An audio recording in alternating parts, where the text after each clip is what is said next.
7 jours se sont déroulés depuis la Pâque célébrée selon le calendrier occidental.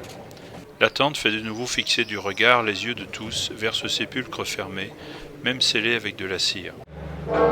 C'est le matin du samedi saint selon le calendrier julien et le monde varié des chrétiens orthodoxes, grecs, arméniens, coptes, et ainsi de suite.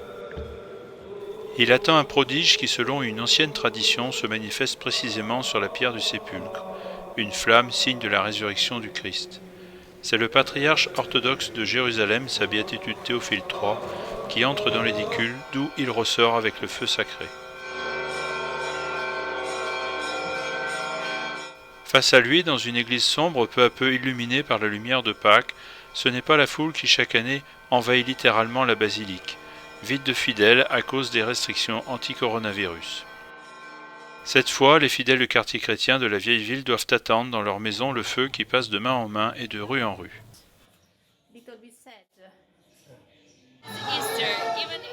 C'est Pâques. Même s'il n'y a pas de pèlerins, on ne rencontre pas beaucoup de gens dans les rues.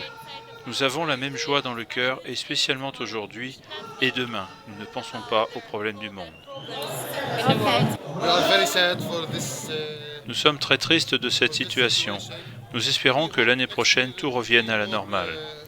Nous souhaitons que tout le monde puisse recevoir ce feu sacré dans la vieille ville de Jérusalem.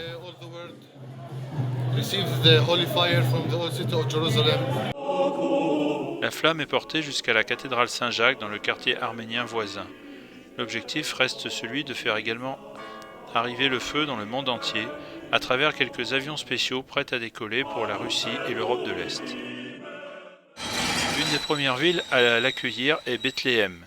La grande porte de fer qui la sépare de Jérusalem a été rouverte plus de 45 jours après le début de la diffusion de la pandémie du coronavirus en Terre Sainte. C'est la première fois que l'arrivée du feu sacré se déroule de cette manière. Nous espérons que l'année prochaine tout redevienne comme avant.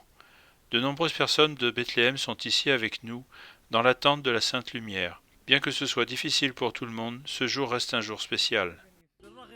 En ce jour, nous louons la grâce et les dons de Dieu. Alors que par sa mort et sa résurrection, le Christ a sauvé le monde de ses péchés, nous prions afin qu'il nous sauve de cette épidémie. Nous souhaitons à tous une bonne Pâque. Christ est ressuscité, il est vraiment ressuscité.